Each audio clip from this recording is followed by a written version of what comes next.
Welcome back to the night shift, your safe space for talking about UFOs, UAPs, NHI, disclosure, and oh, so much more. That's why I do the show, is to listen to the music. That's why I keep showing up. I'm right here with the rest of you. I'm just listening to it. Just so you guys know, the music is so good. Thanks, Xander, for all this amazing music, by the way. That's Xander Jones, our producer, who wrote and performed all that. Just so you guys know, and I've told Xander this, I listen to that throughout the day. Like while I'm vacuuming or sweeping or doing dishes and stuff, I have my headphones on, and that's just what I'm listening to. There's a bunch of other tracks that you guys haven't heard, but they're really good. How is everybody doing today? It's great to be back with you. Members only Tuesday today. Usually we do it on Mondays, members only Monday, but we had to push it back a little bit because last week was crazy and my 3-year-old was home from school for a whole week. So plus 2 weekends on either end. So that plus family from out of town and everything else going on just pushed my whole week back and I had to compress everything. So we're doing it on Tuesday, members only Tuesday. What is members only Tuesday, or what's members only Monday? What is all this members only crap? Everybody can watch the stream, but this is our chance, me and you, the members, the heart of Team Night Shift. This is our chance to connect, catch up, touch base, circle back, put some boots on the ground, take the temperature of the room, figure out what's going on, and talk about all this. There's so much happening, and we have such a great community. Really, really, truly great community. That it's just once a week, I think it's important to sit down and talk to the members and find out what's on your mind and see what we think about some of the latest news that's happened over the course of the weekend. So members only Monday or members only Tuesday in today's case, members only chat. So if you're not a member, you can be a part of the stream. That's totally fine. But if you want to participate in the chat, this is a members only chat. So you can become a member by going to or underneath this video. You can click the little join button. You can become a member there, but you certainly don't have to. If you do choose to become a member, here's what membership does. Membership, the larger we grow the membership base for this channel, the more we raise the floor of what this channel is capable of doing. What do I mean by that? Well, there's a tremendous time cost involved, and there are a number of individual costs that all add up to making this channel happen every week. There's software subscriptions. There's just the enormous amount of time involved. There's website hosting, and there's all the other associated costs with that. It's just a lot of stuff, equipment that has to be upgraded and maintained. So when you become a member of the channel, what you're helping me do is administer the day-to-day cost of making all of this happen. To the extent, by the way, I have another job. I have actually 2 other jobs. So I have a lot going on. I would like to make it one job. And I'd like this to be that job.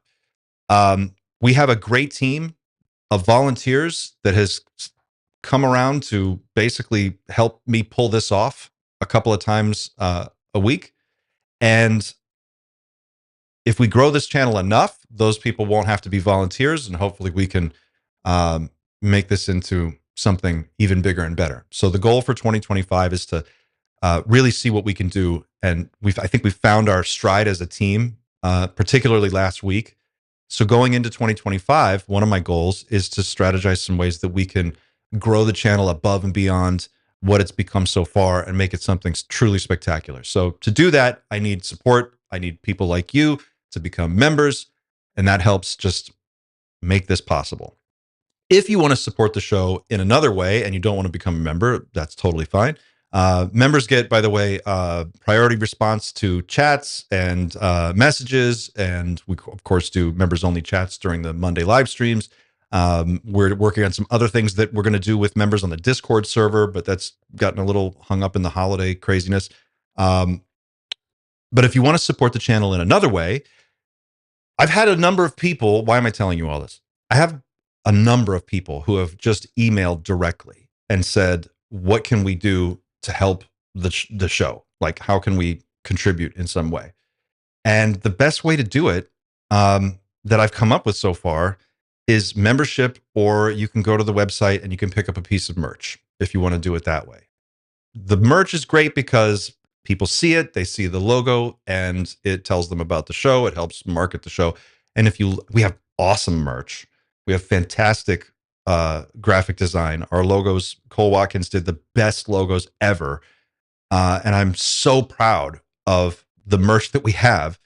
If you pick up a piece of merch, that helps a lot in a couple of ways. So that's another way you can do it. But I've had a bunch of people just reach out and say, is there anything else we can do? Is there something else we can do? Um, can we donate directly? Can we make a larger contribution? I am working on a solution for that. I don't have one yet. The one that I have is kind of an ad hoc solution. But here, just give you a preview of some of the stuff that we want to start doing in 2025. One thing I would really like to do, and this is entirely dependent on support and resources and time, is be able to just go out and actually do some remote location reporting. There is a group in Norway called the Hesteland Foundation that is, I hope I'm saying that right, that is doing, they have a UFO hotspot that is not just a hotspot, but it's like on fire. It is like, it's so active. They've set up cameras there that run 24/7, 365, and they want to set up more. And I'd like to send someone there. I'd like for us to be able to go there and get some video of what goes on in this place. There's a whole research organization that spans the entire globe that's all made up of volunteers that works on just this one thing. There's the Soul Foundation Symposium, which we just missed, but it'll be back around next year. There's tons of stuff happening at different locations, and I would love for us to be able to go there and talk to the people. We're kind of limited in what we can do right now because it's all this remote team kind of coming together from around the world, and we just get together twice a week and try to do what we can. So if my plan for 2025 is to put a mechanism in place where, as a community, we can fund some more, I don't know if exciting is the right word, but fund some away teams. We need to put an away team together. So yeah, that's the idea. By the way, how is the stream? Is everybody getting do I have a strong stream today? It looks a little laggy on my end. Let me know in the chat if there's a problem with the stream. Quick shout outs. Reticuli, welcome. New member. Thank you for joining. It's great to see you here. Great to have you aboard. Doug Van Winkle gifted 5 night shift memberships. Thanks, Doug. That's mighty kind of you. Who else? Ebony McKickass. Ebony, hey, how are you? Gifted 1 night shift membership. You're awesome. Thank you so much, Ebony. Who else is here? David's here. Marky's here. Let's see. Ebony, we already said. Chameleon's here. Dave 14. I hope I'm saying that right. Paris Diamonds. Hi, Paris. Sorry you had to rush home from work yesterday. I'll get that announcement out faster next time. Who else? Random Content. JB. Of course, the Mod Squad. Chris and Brett. Guys, please send Brett your love and send him some healing vibes and energy. He's under the weather, and we're hoping he feels better soon. So, Brett, if you're watching, hope you feel better, man. And let's connect when you're back up and around. But in the meantime, let's leverage the power of the night shift. Army of the night.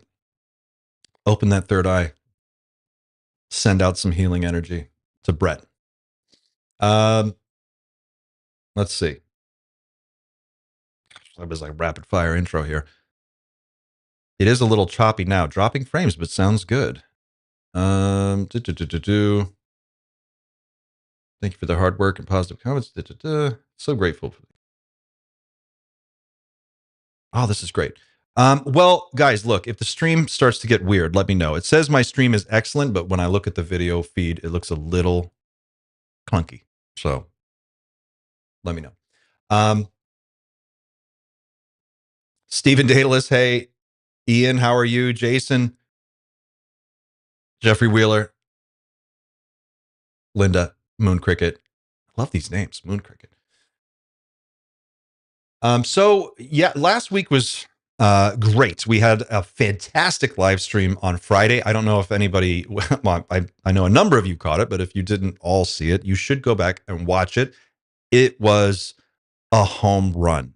I have to say, of all the live streams that we've done since we switched to that format as our kind of base format, um, that one really rocked the house. We were talking with Liberty Wing UK or Liberty Wings UK, Liberty Wing UK, the live streamer who's at the center of the crazy controversy, the crazy situation going on in the UK right now, particularly at the Lakenheath Air Force base, RAF base, where he live streams and has been getting wild footage of drones and UAP above and around the base doing all kinds of bizarre things. Then he had his YouTube channel suddenly hacked and deleted, and there's been a lot going on there. Chris Sharp dropped in from Liberation Times to join us and give us some insight and analysis. He was awesome. He had like maybe 10, 15 minutes that he had committed to, but he wound up giving us well over an hour. So huge thank you to both Liberty and Chris for taking the time to join us. And I have to send an enormous shout out to Xander, our producer, who pulled that whole stream together. He was on it that week, following the story, sending out the emails, producing the shit out of it, trying to make it happen in time for Friday. And he did. And because of that, we were able to pull this great show together and really soar with the Eagles, if I could say that. Like a face melting guitar solo, we soared with the Eagles, and that was a great conversation. Just a lot of fun to talk to Chris and Liberty, and we'll get into some updates on that story today. So that was going on. What else? Oh, geez, what else can I update you on? Oh, Hillbilly Herb has a question. Is today the third not going down as a nothing burger so far today? No big stories of UFO dogfights. Oh, we'll get to that.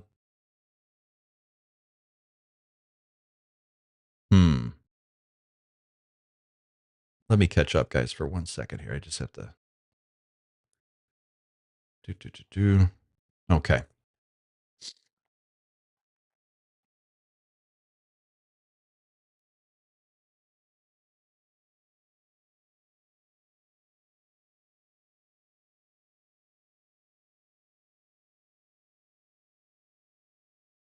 So let's go to some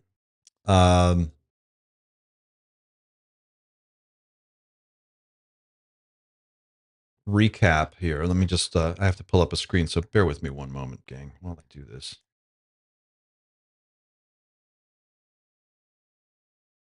So I can link to some stuff. South Korea declared martial law earlier today, which was kind of alarming. And now I'm looking. The Pentagon's having a press briefing. What's going on here?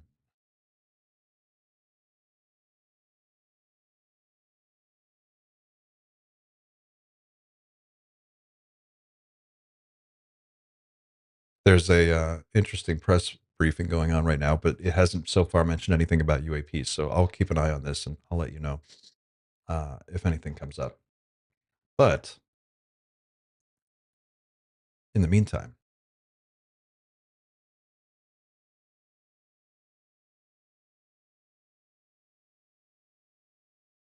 if you are trying to follow us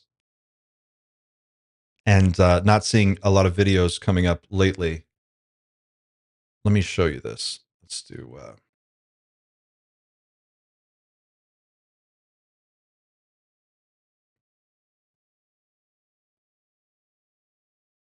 You can go to the Night Shift YouTube channel, and if you go under live, this is where we're doing most of our stuff lately. We're going to move to a different schedule again. We're going to adjust this one more time. And what's going to happen is Well, right now it's Mondays and Fridays, every Monday and Friday, unless I tell you otherwise. We're doing live streams. Mondays are members only Mondays, where the stream is a public live stream, but it's a members only chat.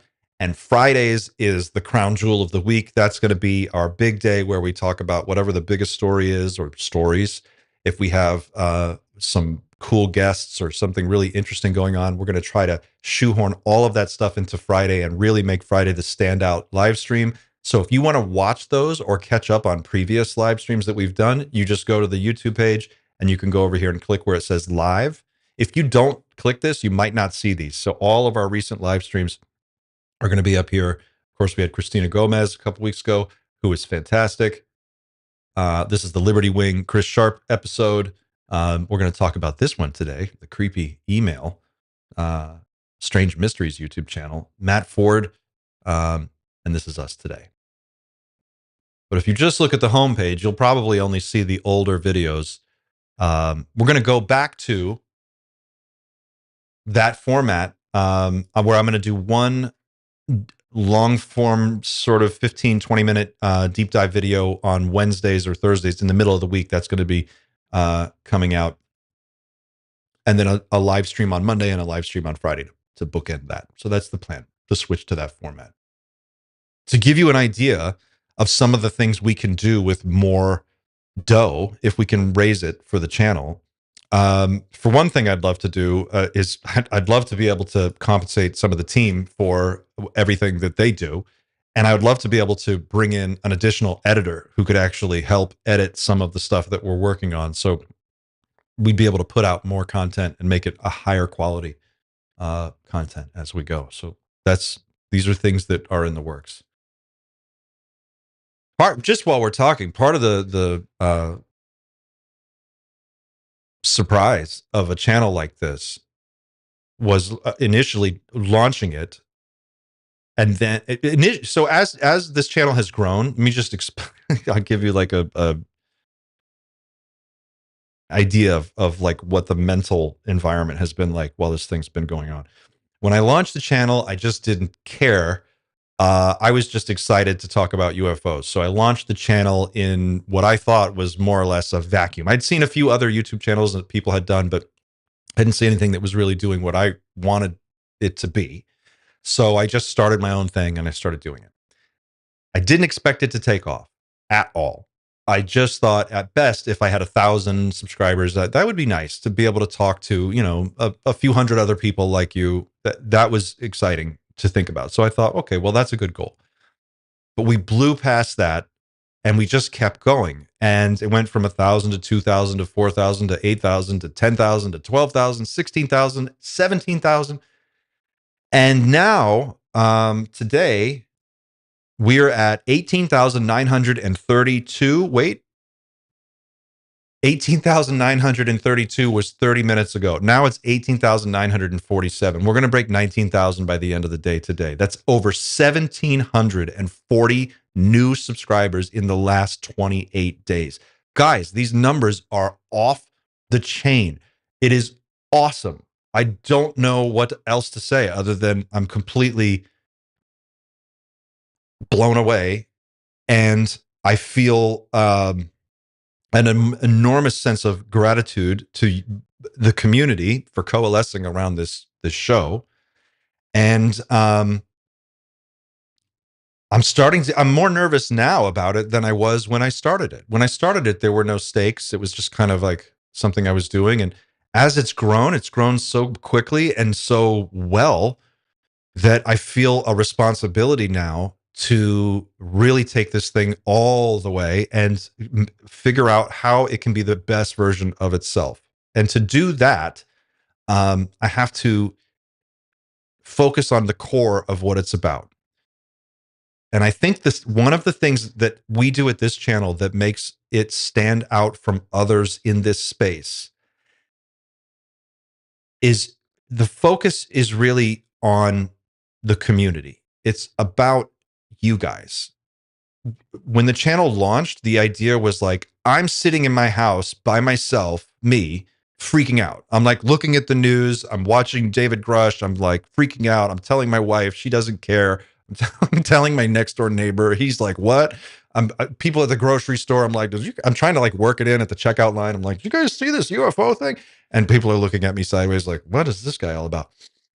So I started the channel because I couldn't find a community. And come to find out, we're everywhere. There's like tons of us, UFO nerds, that is.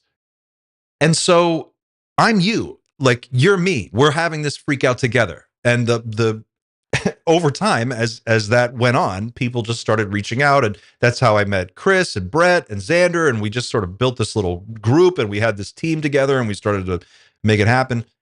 And the audience, the conversations in the comments underneath the videos became excellent. It just rose above what I was seeing elsewhere. Brett and Chris helped us get the Discord off and running. At first, I didn't even know if we should do it. I was like, what is Discord? I didn't really understand like what that was all about. But Brett walked me through it and put it all together. And then that took off. And I just realized, I'm like, this is what it's about for us. Like the night shift team night shift. That's why it's called Team Night Shift. That's what we are, a team. You guys are the edge of the knife, the tip of the spear. If this goes down today, tomorrow, next week, next month, next year, whatever happens, you guys are on the cutting edge of the coolest, most amazing, world-changing, life-changing, important subject of all time ever. Full stop. End of story. And there is an overwhelming amount of evidence and proof working in our favor. We have every reason to believe that this thing is going to pop off sooner or later. And when it does, we're going to be the people who were here first. So, yeah, thanks for being here. Thanks for being a part of it. Thanks for helping us do all this. Couldn't do it without you, and I did not expect to be in this position. I'm unjustifiably in a position I would rather not be in. It's Macho Man Randy Savage. So guess what? My hometown, Sarasota, Florida. Macho Man Randy Savage, from here. Lou Elizondo, also here. He went to my high school. So we got, talk about celebrities. Got the Macho Man and Lou, the real Macho Man.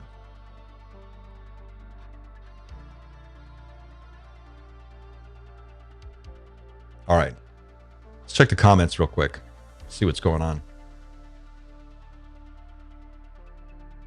Christian Serrano says, I still don't understand how people just don't care. This is bigger than the Kardashians. It is bigger than the Kardashians. More fascination, surely, rather than freak out. Clint says Catkins. Yes, that's true. Nicholas Quayle says, but I'm just tired with politics here. I'm not sure what that means, but tired with politics. We don't really go there. Occasionally, I'll divert into a conversation about politics if I think that there's a relevant reason to do that. But the discussions over politics rarely lead to a happy end for anybody. Sage Blue says, scary situation happening in SK. Too much happening everywhere. Yeah, South Korea. President declared martial law. Claimed that North Korean sympathizers were involved in the opposition party taking these positions of power and kind of flexing on the other party. And I think within a matter of minutes or hours, the South Korean parliament had convened and overturned the martial law declaration. That's crazy. Especially considering how dangerous that whole peninsula is. Paris Diamond says, the owl told you to carry on with doing this content. That's right. That's right. Thanks for paying attention. I'm glad you remember that. The owl did tell me. Brian Park says, I enjoy this show because politics is in short supply. Understand something, that if I ever talk about politics, if I ever get into it, I'm doing my best to relate it back to the point at hand here with UFOs and UAPs. It is unfortunately a political kind of a situation, and particularly the conversation around disclosure. It's taking place inside of government, and there's a lot of politics that play out there. So on some level, we do have to deal in the political conversation, but we don't have to do it in an adversarial way. We can do it in an educated way, and we can do it in a way that I think crosses partisan lines. And there is a common interest in disclosure that I think people on both sides of the political aisle share, and we should share, and that should be a uniting factor, not a dividing factor. So I think that if we play our cards right and we can focus on what unites all of us about this subject, we can rise above the typical low-level political discourse. That's my goal. Christopher Spaziani, I hope I'm saying that right. Happy birthday. Is today your birthday? Happy birthday, Chris.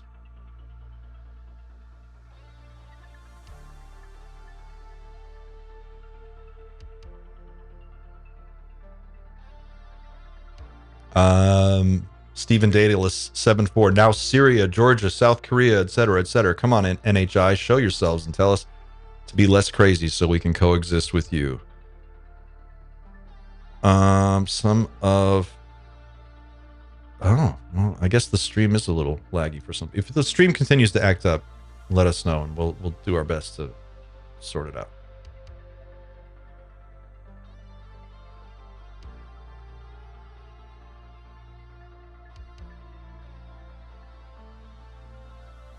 So the world is a tinderbox. Things are going crazy. They're going haywire. And it seems to me like governments around the world are doing their damnedest to make sure that the true nature of the situation, the true danger of the moment is not what we're talking about. Like, that's my understanding. And the drone situation in both the United States and the UK, and God knows wherever else it's going on, is alarming. I'm talking about the drones over the RAF bases. I'm not sure why my camera keeps blinking like this, but occasionally it's going to just do that. So it's something to do with the automatic settings I've got to fix. Love the 80s background music.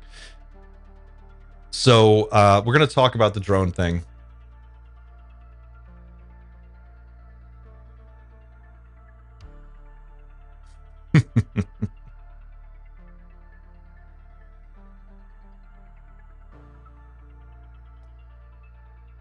All right, let's go through it. Let me turn this off for a second.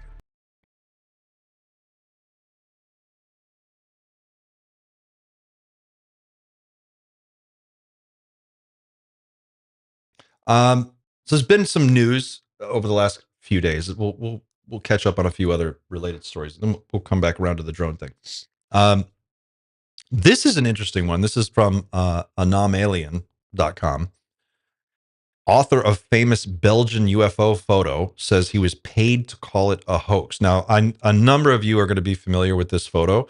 If you haven't seen this, this is considered one of the best photos there is of what we know as the TR-3B triangle craft. There are a number of triangular shaped craft that have been seen. There's apparently seen from time to time, even today. But one in particular, one feature that stands out about this one is the lights at the corners of the triangle and then the orange sort of glow in the middle. This is some kind of drive mechanism or anti-gravity mechanism. And some people have said that these are built by us. These are a human craft, an alien reproduction vehicle of some kind. And others have said that that these are not human, and that the conversation kind of goes back and forth. But if you go to do a search and type in TR3B and bring up do an image search on DuckDuckGo, don't use Google, you will see similar photos to this. Here's one from Greenville, South Carolina in 2010. This is another one that's been around for some time. Sometimes the tips of the triangle have lights, sometimes they don't, but the light in the middle, you can see here, that's a common thread. So the article goes on. It says, among the most iconic images from this period is a photograph taken, during the late 1980s and early 1990s. Belgium became a hotspot for UFO sightings, with reports of triangular-shaped crafts dominating headlines. Among the most iconic images from this period is a photograph taken in 1990 by mechanic Patrick Marischal. Hope I'm saying that right. Reportedly capturing a triangular UFO with 3 red lights. How many lights do you see? Any Star Trek people out there? 4? Widely circulated and analyzed, it was considered one of the most compelling UFO images of its time until controversy unraveled its authenticity. The image captured in Petit Richain, I hope I'm saying that right, near Liège. Europeans, help me out here. Was initially lauded by UFO researchers. Marischal, using a Kodak Ektachrome camera, claimed to have taken 2 photos, though only one turned out. Analysis by experts, including Professor Mark Asheroy of the Royal Military School in Brussels, suggested the object was real and solid, photographed in flight. However, skeptics raised doubts, citing the possibility of a secret aircraft project or photographic manipulation. In 2011, Marischal admitted he fabricated the photograph using a styrofoam model and flashlights. Demonstrating how he created the image, Marischal emphasized the ease with which convincing evidence could be staged. Yet the story took another twist in 2024. Roger Stankovic, MUFON's national director for Australia and New Zealand, shared screenshots of a conversation with Marischal. According to Stankovic, Marischal claimed he was paid to declare the photo a hoax to coincide with the release of journalist Leslie Kean's book, which featured the image. Stankovic further alleged Marischal confirmed the photograph's legitimacy. The debate reignited when journalist Stephen Greenstreet criticized the image's use in UFO discussions. And then here's a post from Stephen Greenstreet, our favorite, propaganda guy, I guess. Just weeks after being caught red-handed promoting a fake UFO photo and claiming false things about it, Lou Elizondo is now promoting another fake UFO photo on his for-profit speaking tour. In 2011, the creator of the photo admitted it's a hoax. Now, that creator has come back and said, no, he was paid to claim it was a hoax. This is Lou. Here's a picture. I don't know if you can make this out, but in the top left corner, there's Lou on stage, and he is speaking in front of this screen with an image of the TR-3B on it. So if I just go TR-3B and run an image search, I mean, this is it. It's like an open secret. There's about 1 million renderings of this. The TR-3B Astra. There are videos of this thing. It looks ominous as all get out. It just looks scary as shit. So what you do is you go to DuckDuckGo, you run your search, and then you go under videos, and you'll start to see all of these other videos pop up. And these are the things that the videos Google doesn't want you to see. Let's see if we can pull one up here.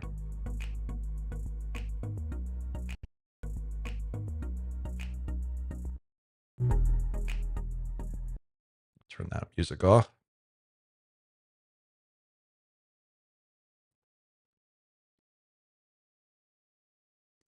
Tons of these.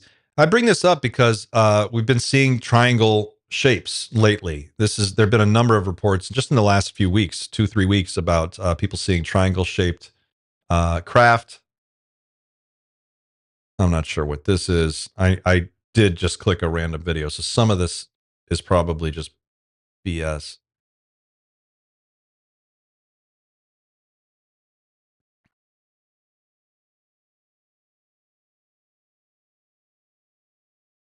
Southampton, UK, June 2008.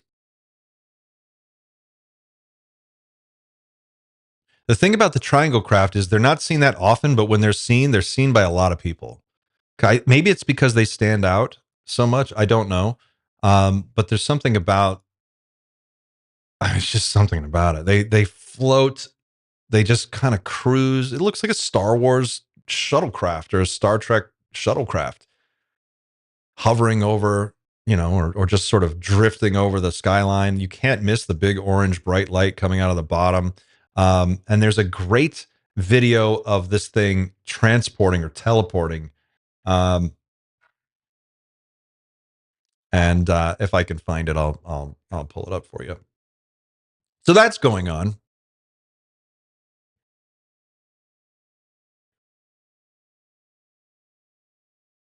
What do you guys think of the Belgian UFO wave? What do you think about Jean-Claude Van Damme? Time Cop was good,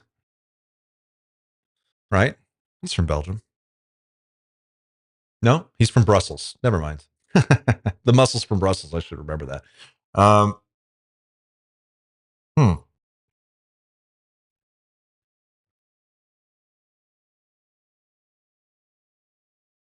Chameleon UK says, I think the TR3B is total BS. Do you think the whole thing is BS? You don't believe that craft is a real craft, or do you think that the pictures that we're showing are BS pictures? Could the craft be real, but the pictures are fake? Curious. Christian Serrano says, cruciform shaped craft are super creepy. I've never heard about those until the recent creepy email story. Yeah, those are super creepy. I have some questions about that story. We'll go there in a minute. Paris Diamond says, those triangles you can modify to look like a drone.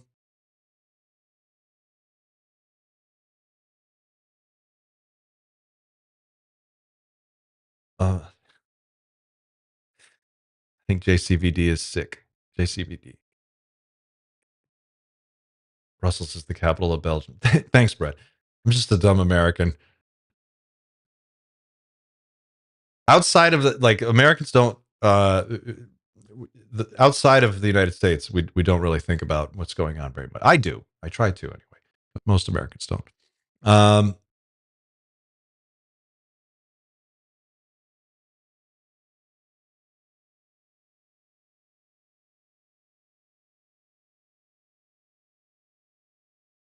The slow-mo shots from the end of Bloodsport are the best. Cargo Cultfish says, hey, Night Shift, if you end up covering the recent UAP leaks from the Strange Mysteries channel, I've done an artist's rendition and made observations. Anything about this topic is actively suppressed. Okay. So I have a suspicion that we are in the midst of some shenanigans, but I don't know. I feel like right now, at least at any given moment, a large percentage of whatever it is that we're talking about is being interfered with. Probably all of it is being interfered with. Intentionally by some organized form of, I don't know, intelligence service or corporate group that's trying to play you or play me or play all of us. So I don't trust that we're getting, how should I say this? It's really hard to know what's real and what's not because there is so much going on in this space from one day to the next. And for one, there's an information sort of overload, and then there's shenanigans that, like David Grush and Lou Elizondo and Ross Coulthart and others have mentioned in the past numerous times, and we've talked about on this channel, intelligence agencies, groups manipulating the conversation in the space and trying to steer us in one direction or another through all sorts of different means. And some of these stories are there are probably a number of fake ones that are just being circulated around to distract us from other things. It's hard to really know. But I've been following the creepy email leak story for a little while, and I reached out to Nathan, who runs the channel, and we just started. He responded to me today, so we just started that conversation. I'm going to see if we can get him on for an interview. But it's not the pictures that get me. It's the tone of the email. I just want to. We'll play some of his latest video where he reads the email responses, and I'll summarize what's going on with this story. So if you're not following it, don't worry if you don't know what I'm talking about. We'll get there.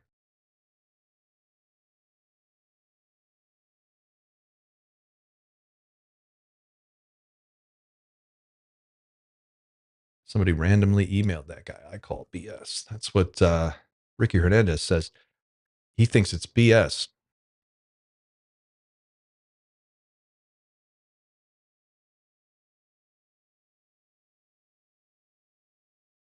Nancy Mace says that she wants to have a hearing on UAPs and nukes. Here's the clip.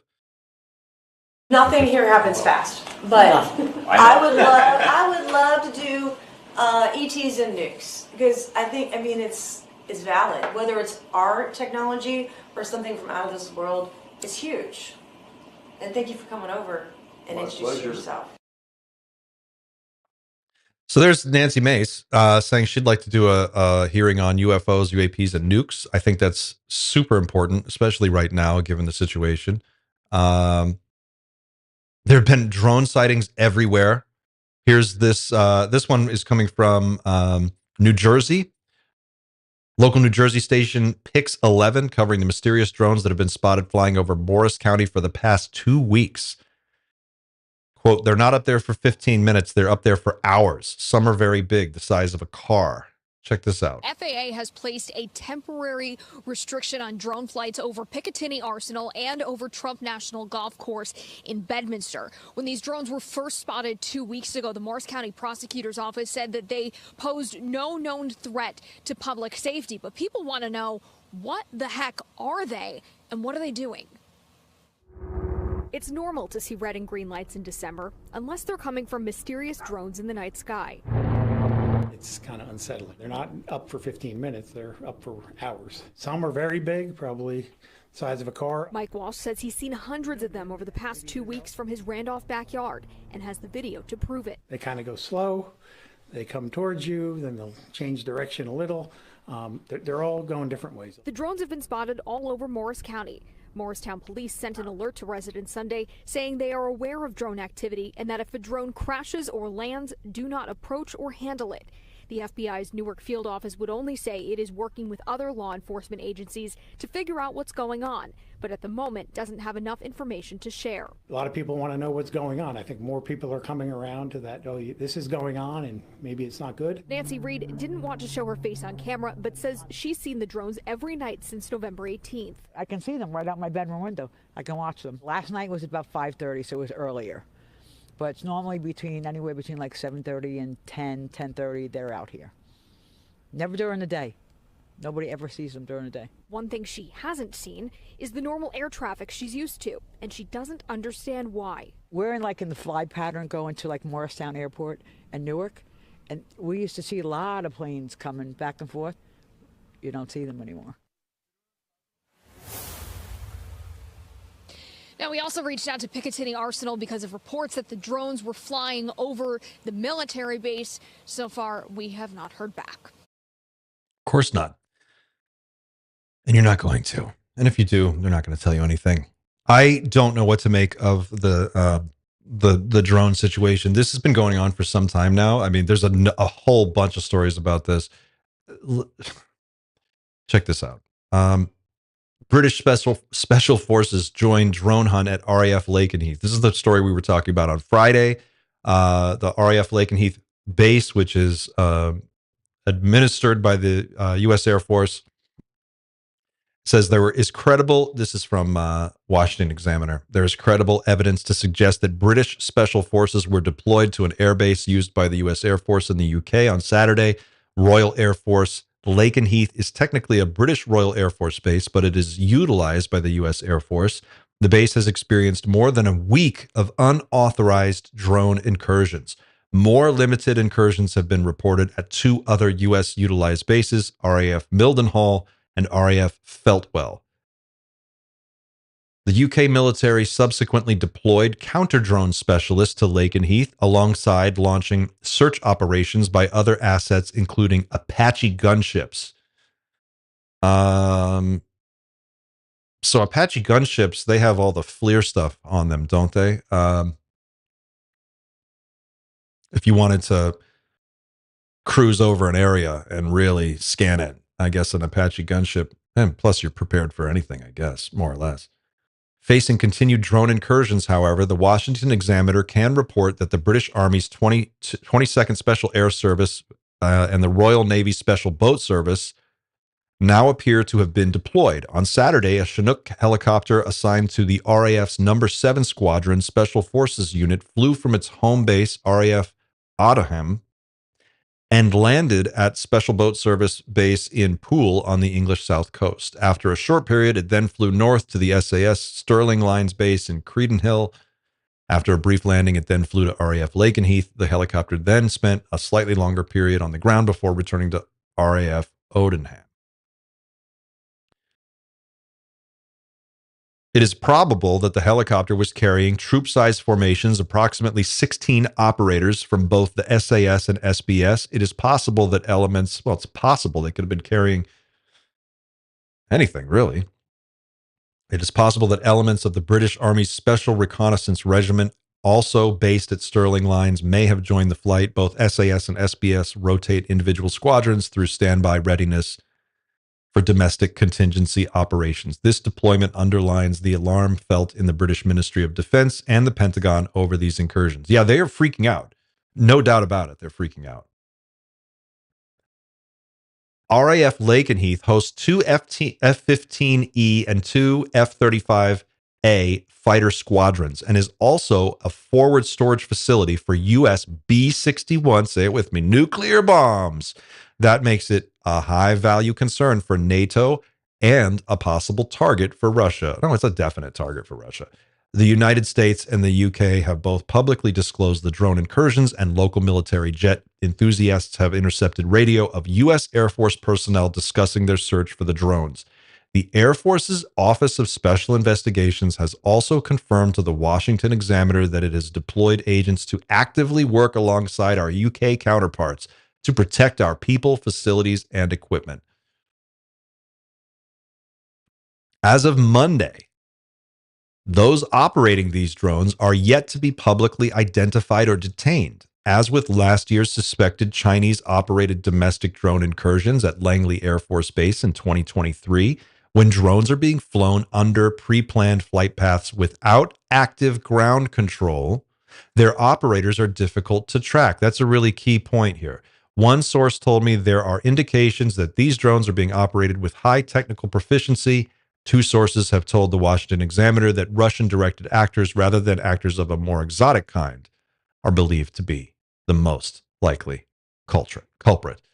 But the challenge endures. On Monday, U.S. Air Force fighter jets and at least one U.S. military intelligence surveillance aircraft were overflying the base, receiving air-to-air refueling, and in the hunt for any drones or operators. The air-to-air refueling thing is interesting. Brett pointed out last week, and Liberty Wing pointed out as well, how that, I guess, is unusual. I'm not a pilot. I don't really know if we have any vets out there or Air Force people, Navy pilots. Other than for a training exercise, I guess my question to you guys is, air-to-air refueling seems like something that, you do it when you need to, but you don't do it unless it's really necessary, right? Unless you're training to do it, but it's not something you just do. If you're above a base where presumably you could just land and refuel and then go back. So I guess what I'm asking is, like, what does the situation need to be where you're flying constantly, overflying the base and refueling in the air?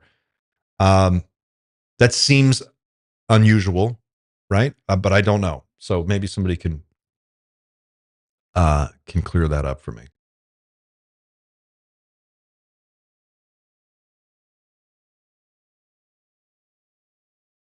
Ralph Ellis says 5-day consistent air op exercises are not normal. LOL. Yeah, I mean, it doesn't seem normal, but then again, you talk to people, if from as someone who is a civilian looking outside in, I have friends that are in the military. I'm familiar with it, but I'm not, steeped in the culture. I don't understand, I don't know all the details. Um, you just don't know what's normal and what's not. So, yeah, we need that clarity. So this article goes on. Contrary to claims that the U.S. is escalating against Russia in terms of its support for Ukraine, Russia has engaged in an escalating campaign of significant escalatory action against the U.S. and the West in recent months. It is probable that this special forces deployment is designed to provide reinforced security for the base, especially in light of the nuclear weapons concern, and secondly, as a proactive capability with which to confront any drone operators who may be armed.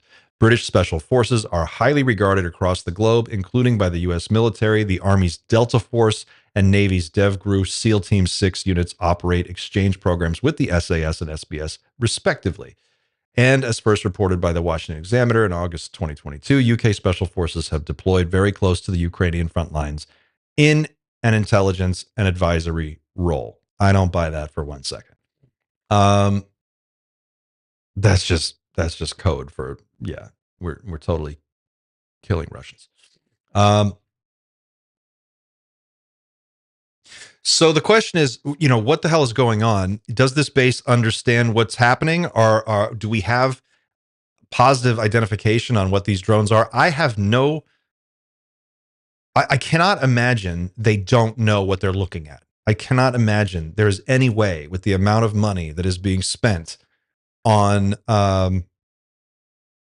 tracking these drones, that we cannot get a clear picture of what they actually look like. So I'm convinced that they know. If they're not ours, as in they're not human, they're NHI, that would explain why they're not able to take them down. They either cannot take them down, or they are unwilling to take them down. If you listen to the U.S. Pentagon spokesperson, I think it was just a week ago, they were saying, like, well, we don't want to shoot them down because if they come down over a populated area, that could cause, injury. We don't want to have that. But we do reserve the right to defend the base if we think it's necessary. That doesn't make any kind of sense. If you just get too close to flying your drone too close to an airport, it's geofenced from going into that area. So any drone that crosses the perimeter of a military base and goes above the base immediately, I would assume is a threat. And we saw there's the jellyfish UAP footage from a few years back. This detailed long distance zoom, extreme close up zoom in on this jellyfish UAP as they tracked it through the base, and you can see it flying through the base, floating above the heads of all the service people walking around, and you could see it in infrared, and it's just moving along. Am I supposed to believe that this base, RAF Lakenheath, does not have similar capability? Of course not. So they've got aircraft in the air, we've got satellites in space, we've got observers on the grounds, we've got billions of dollars worth of equipment, the best equipment in the world to observe and record and understand what we're looking at. We have regular civilians who are outside the perimeter of the base getting video on consumer grade camcorders. Liberty Wing UK getting great video. By the way, if you haven't gone to his channel and subscribed, go on YouTube to Liberty Wing UK and subscribe and watch his live streams, because he's streaming from the base pretty much every day now. So it's interesting because they say they have no idea what they're dealing with, but then there's this article that came out, and I just wanted to point this out to you. NASA detects an asteroid that's due to hit Earth's atmosphere in a matter of hours. Now, it's the Daily Mail, but let me just scroll down here. A newly discovered asteroid is on a collision course for Earth and will hit our atmosphere in just a matter of hours. The asteroid, designated Cowek P5, COWECP-5, is forecasted to streak through the sky over eastern Siberia at 11:14 a.m. Scientists say the small rock measuring 27 inches in diameter is expected to burn up in the atmosphere. So you're telling me that we can track a 27-inch diameter rock in space coming to Earth, and they can tell you the minute that it's going to hit the atmosphere and burn up above eastern Siberia, but we can't tell what kind of drone is flying above Air Force Base in the United Kingdom with the best, most expensive military equipment in the world, observing? No fucking way. Russia and China staged nuclear bomber exercise in the Sea of Japan. This is from November 29th, just to give you an idea of where we're at in the nuclear escalation. I think the situation is a lot crazier than they're letting on. And I think we're probably a lot closer to a nuclear Armageddon than anybody wants to believe. It says Russia, this is Newsweek, Russia and China sent nuclear-capable bombers over the waters between Japan and South Korea, which are the treaty allies of the United States, for their 9th Joint Strategic Air Patrol on Friday. So you have Russia and China sending nuclear-capable bombers over the waters between Japan and South Korea. We have North Korean infantry soldiers fighting Ukrainians in the Russia-Ukraine conflict. You've got Israel bombing the shit out of these tents in Gaza, just leveling the place, turning it into the surface of the moon, annihilating these people who are completely defenseless.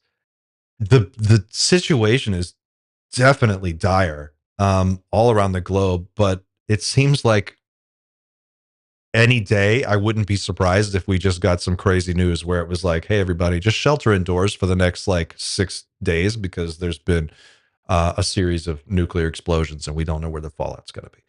I don't know. It says here, Russian spies. This is, oops, where's my article? I lost it. Russian spies could be operating drones above UK military bases. U.S., this is Defense Scoop, U.S. UK jointly tracking mysterious drone incursions near England military bases.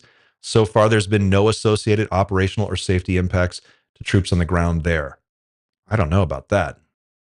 Operational.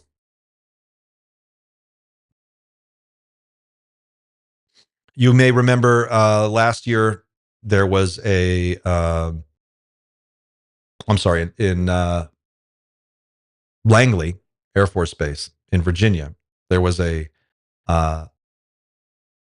17-day stretch of drone incursions over sensitive military installations, warning areas, naval warships, critical national infrastructure, all of this stuff.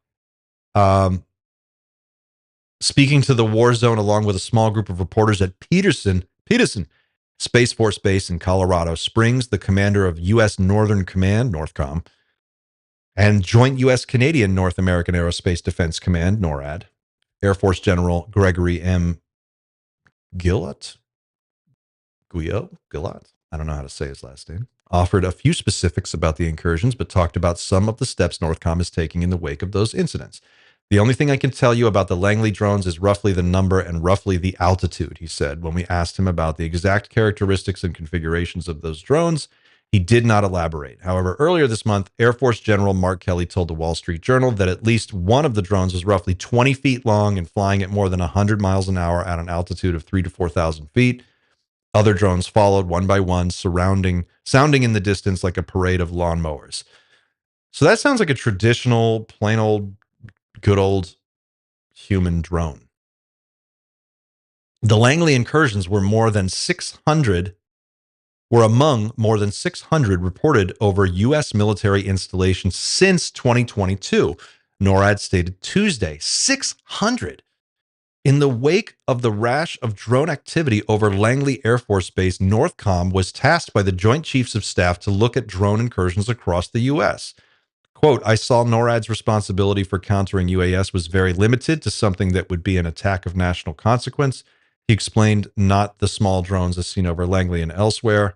NORTHCOM, meanwhile, has no responsibility or authority to take action because the services are charged with securing their facilities. So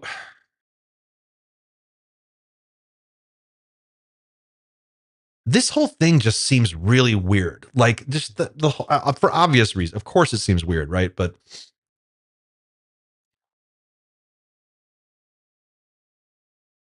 there's no way they can't see what they are. There's no way.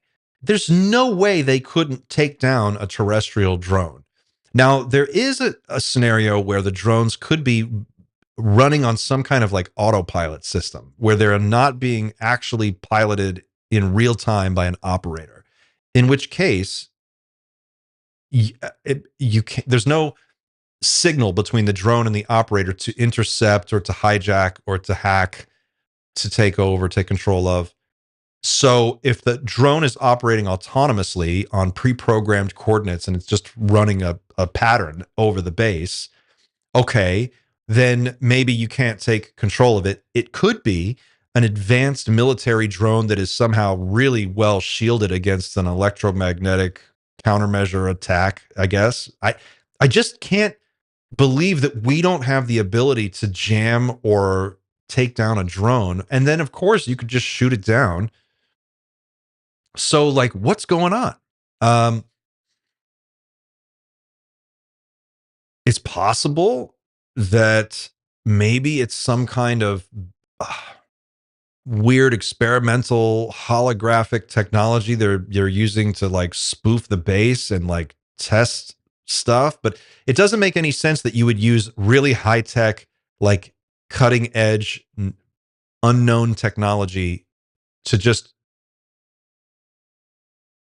fly over a base until your shit gets captured. It doesn't make any sense, right?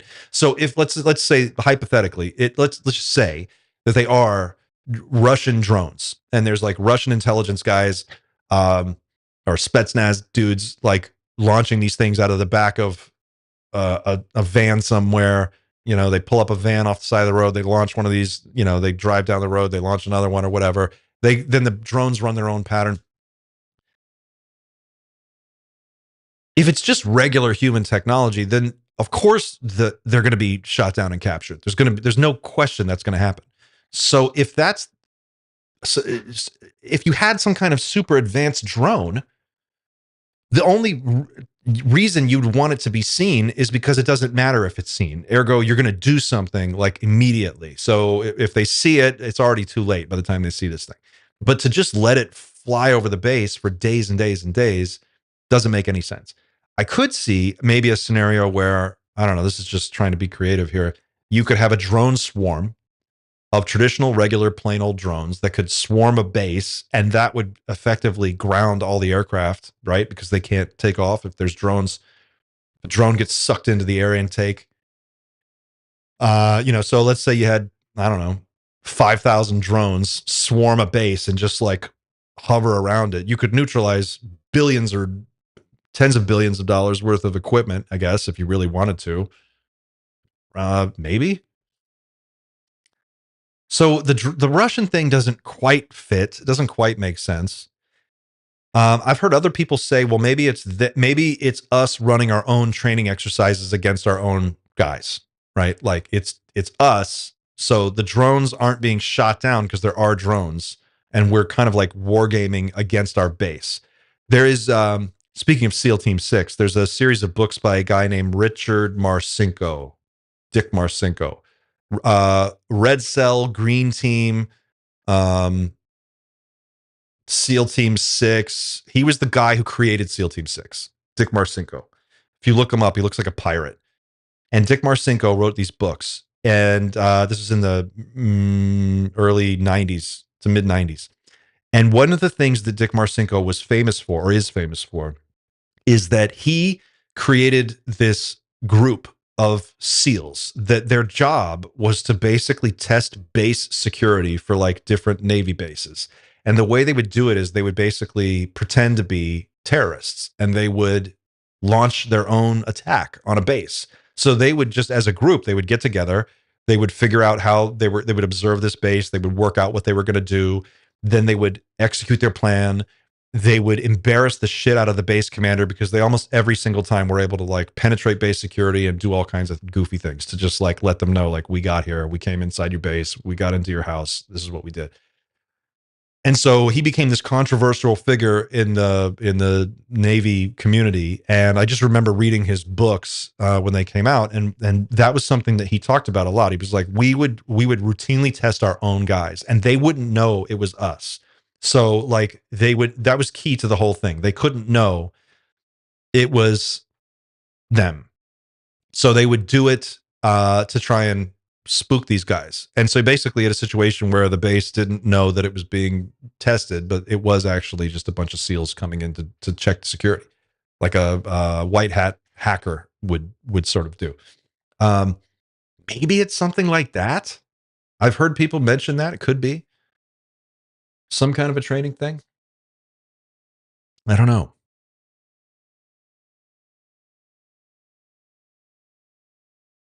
Rhett Carlson says, you don't want to shoot down a 10 to 20 foot car sized drone over civilian population, burning wreckage, falling, etc. Yeah, you don't. But also, like, they don't have to shoot. I mean, I'm sure there's opportunities where they can take them down. Like, they're not just over. Like, what about when they're just over the base? Like, at a certain point, don't you just have to take the risk, like, shoot the thing down and then. I mean, couldn't they can capture them right out of the air. Like, there's other ways. Oh, Frank Einstein says Rogue Warrior, Dick Marcinko, Rogue Warrior, the Rogue Warrior series. Read them. They're good.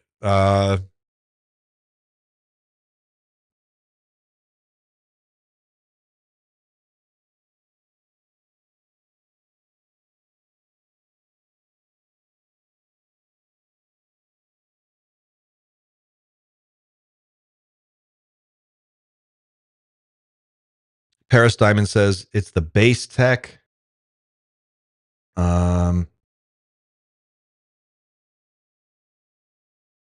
Alfred Miller says drones that are operating autonomously would still require GPS for navigation. That is easily detected. Unless they don't. I don't know. And would a Russian drone use GPS? Aren't they on the GLONASS system? Don't they have another system, or maybe they have some other means?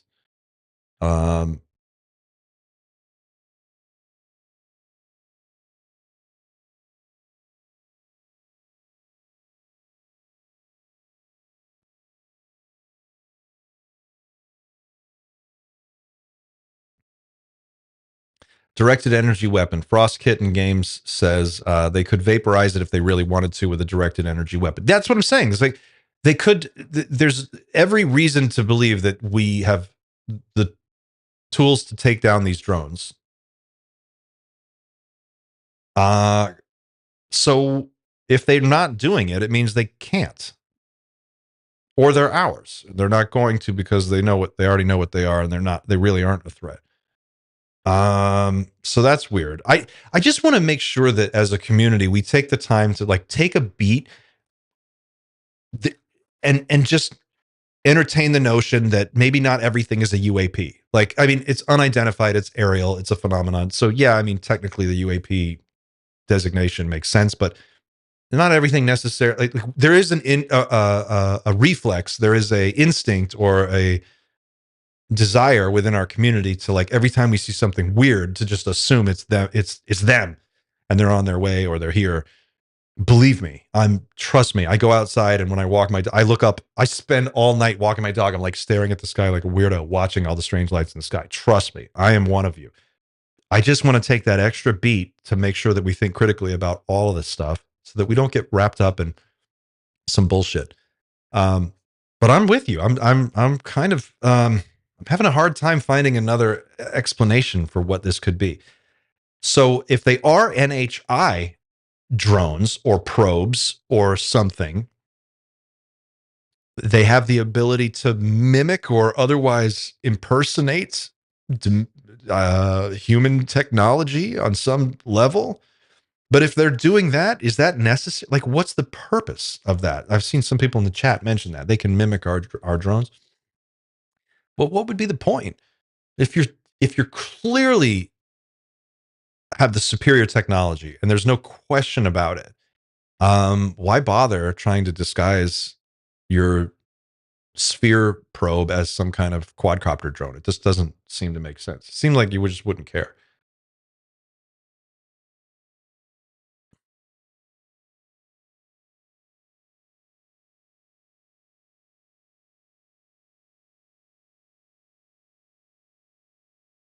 Oh boy. Okay, chat. Let's not. We're all friends here. We should all be friends. I get some stuff going down in the chat. OG Dubs Traveler says Ukraine uses military grade and custom created drones, none of which are shaped like an actual car, half the size maybe. Yeah, they're kind of like the punk rock drones that they put together. A Predator drone is 30 by 50 feet. They're absolutely car-sized drones.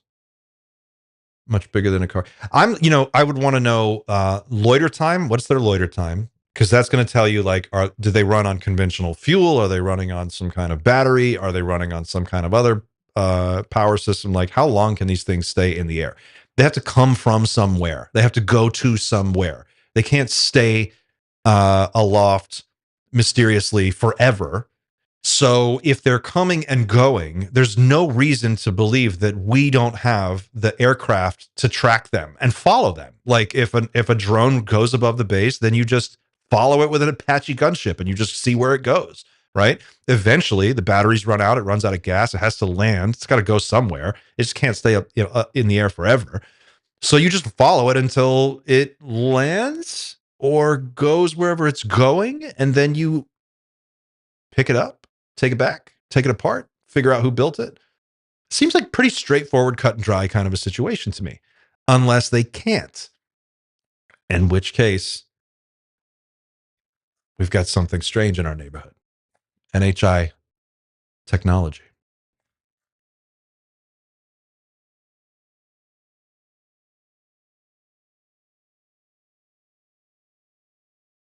Aaron Dunn says, it would appear the drones are a mixture of UAP and conventional drones, leading me to believe that this is in part an intel op to mask the real unknowns. Some people are saying they've been up there for hours. There are satellites that are publicly accessible, and it allows you to see different bands of the electromagnetic spectrum. That's the other thing. They're looking at these things with infrared. They're looking at them with thermal cameras. They're looking at them with night vision and God knows what else. I mean, the sensor systems alone, just at one base, must be unbelievable.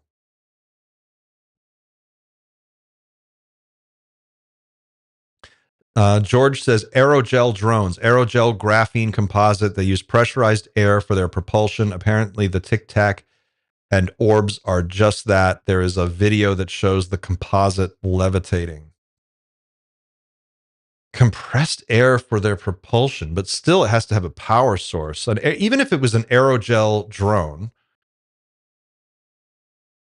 look, like let's say it's a super advanced drone from an adversary, China or Russia, like it's the cutting edge. It's their like best technology. They're trying to like use it against us. The risk of it being intercepted is so great. It's higher than the comfort threshold, right? Like you wouldn't want to risk your super high tech, cutting edge drone that can penetrate our security. You just wouldn't want to risk it unless you knew that you were about to like use it for an attack, right? You get one shot. So it's like an ace up the sleeve kind of technology. And I just can't see a scenario where an adversary would use a technology like that unless they were using it to like launch an attack. Like that would be it. You would see it and then it would be too late. They're not going to let it just hang out and come and go. And like, meanwhile, we're chasing it and we've got SAS guys running around the base. Like that just doesn't make any kind of sense. OG Dubs Traveler just became a member. Hey, thanks. Welcome aboard.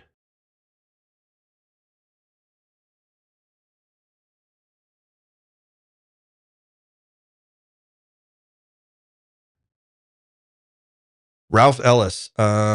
Okay. So we've got some people. All right, let's move on to Strange Mysteries because we're running out of time here and I want to talk about this. So there's another story that's been simmering for a little while now, and it's this YouTube channel called Strange Mysteries. I don't know if you've been following this story, but the Strange Mysteries YouTube channel has almost 2 million subscribers. It's like 1.98 million subscribers or something like that. And this channel put up a video a few days ago that was basically called, I got a creepy email with a bunch of leaked UAP images. And the host of the channel, or the owner of the channel, this guy named Nathan, has been catching a ton of heat online, a lot of heat about his videos. Now, when I watch them, what I see is he basically, I'll bring you up to speed. He describes a situation where he got this weird email that even he, like when you watch him explain it and listen to him, he basically says, this is super weird. I don't know why this guy sent it to me. I don't understand what I have to do with any of this. I'm not a UFO guy. I don't know much about UFOs. It's not my thing. It's not what my channel's about. And yet I got this email, and this person is claiming to be a whistleblower from inside the legacy program. And this person claims that they have a treasure trove of photos, high resolution, very clear pictures of a number of different bizarre UAP craft.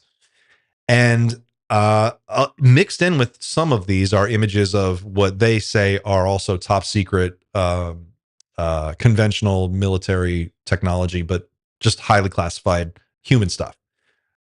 And the host, Nathan, is reading this email exchange, and he's going back and forth with this person, and he's showing the pictures, and you're watching it and you're looking at the pictures and you're going, well, that's weird. I haven't seen anything like this yet. This is new. And he just seems really genuinely confused about what this is all about.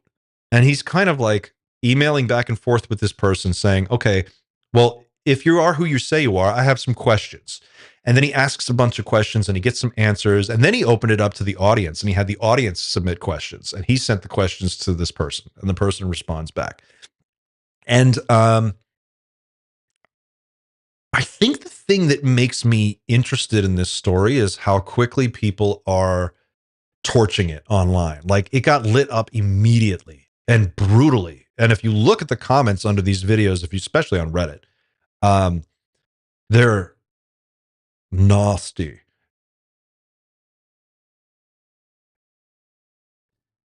I just don't know that many people in our community are that up to speed that they can immediately call bullshit on something that is just a few days old. Like I don't think we've got that many crack detectives in our group that are that good that anybody really knows what's going on. So my attitude is like, okay, I'll bite. Let's check it out. Let's take a look and let's just see. You know, I don't claim to have any answers here. I'm just looking at the stories as they pop up across the radar, and I'm pointing out what I think is interesting just because I find it interesting. And then I want you guys to weigh in. So what I'm going to do is show you some clips from this most recent video. This is from the Strange Mysteries YouTube channel. This is the host of the channel. He's reading answers to questions that he's asked this person, and you'll follow along. And this all makes sense in just a second. So stick with me. Let me switch to my other link here.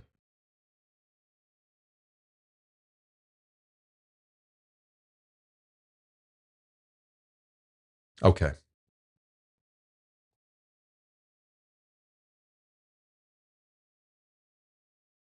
All right, so we got about just about enough time to get through this. So you're going to see. Let me back this up a little bit. 1.96 million subscribers. Now, if you look at this channel, let's do this together. If you look at this channel, it's called Strange Mysteries. 346 videos. We seek to explore what is not yet understood.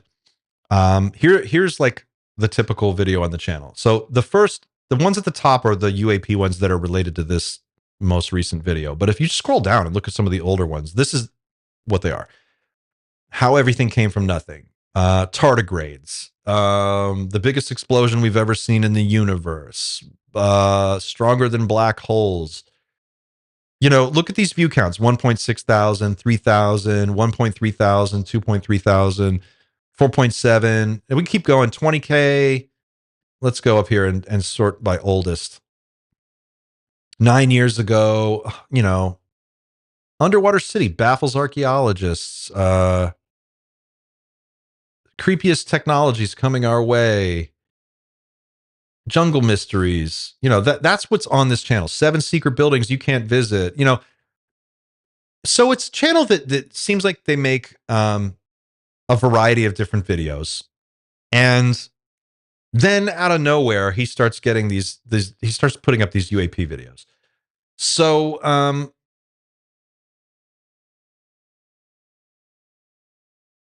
here's the original one. I received a creepy email with leaked UFO footage. Just to get you up to speed, if you haven't seen this story, I'm going to show you a few seconds of this video. Let's just watch the very beginning. So I received a bit of a weird email about... Now, real quick, before we go here, just know that, like, people have been lighting this guy up online. Nathan is his name.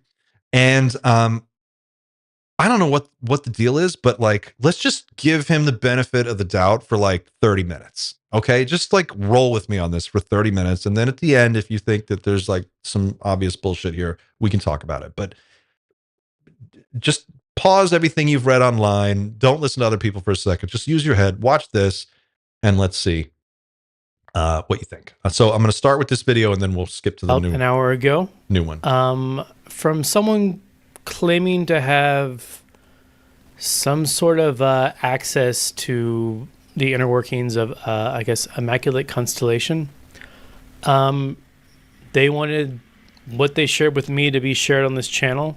So I'm just going to read the email that they sent to me, which is, I don't know what to think of it. I mean, you guys tell me.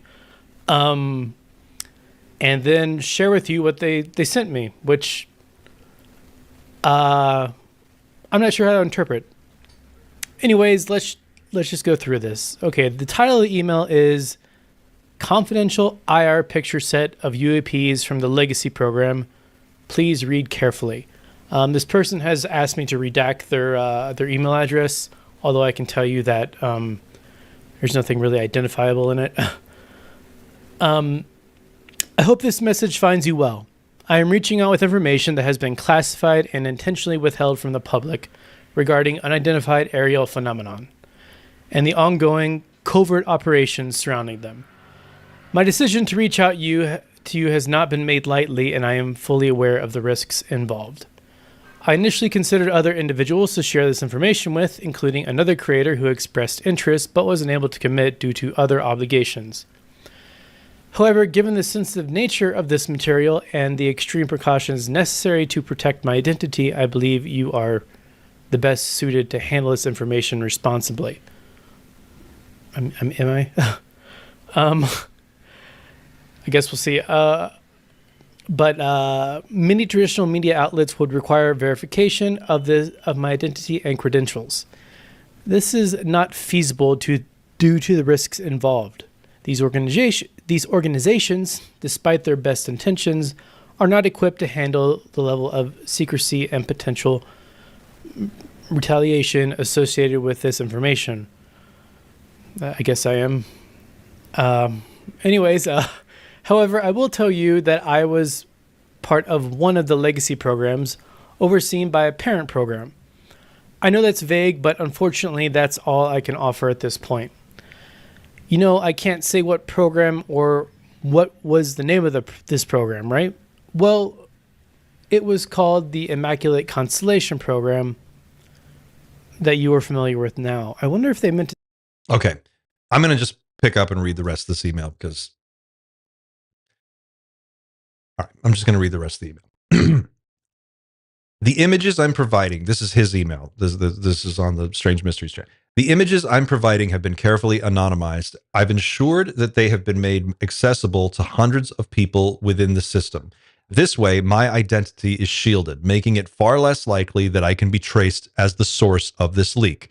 These images, captured through various ISR, intelligence, surveillance, reconnaissance, collection methods, show clear evidence of what has been termed orbs and motherships, different shapes operating at various sites of extreme sensitivity. Among the locations featured are our nuclear deterrent bases, and these objects are clearly surveilling these sites, sometimes within close proximity.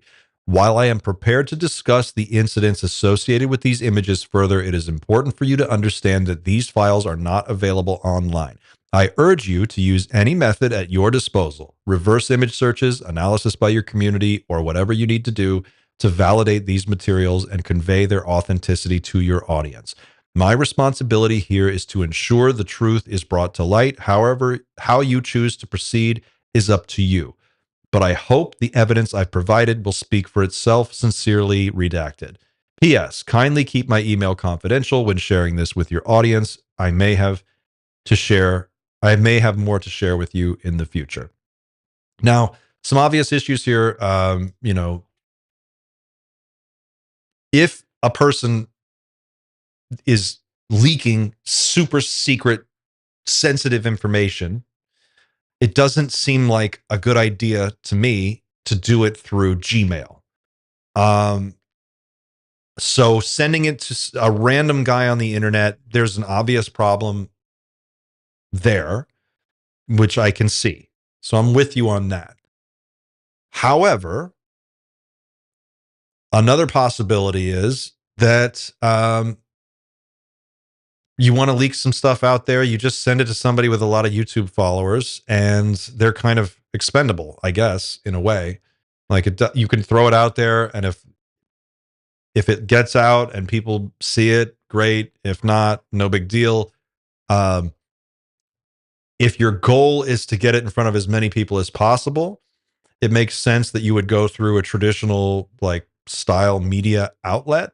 But I could see some issues maybe there where if some of those people were compromised and you suspected or had reason to believe that some of them could be compromised and you wanted to keep your identity secret, I could see that too.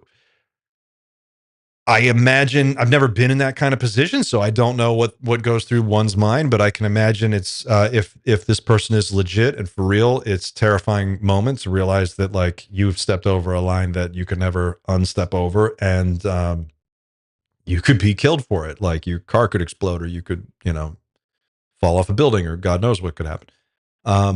So it's got to be pretty nerve-wracking. I'm not 100% comfortable with the way this information is getting out, but let's keep going. Let's just keep going and see what this is all about.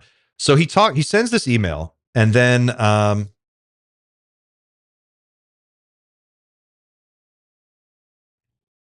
so he goes on to ask a number of questions, and he responds to this email, and he asks some questions of the author. And here's how that goes.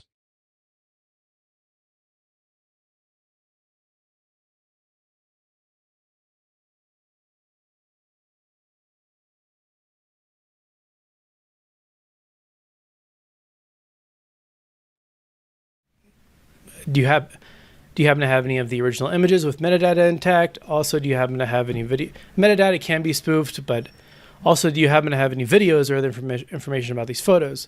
I have the original images in digital format, but I cannot provide them directly to avoid any possibility of tracing.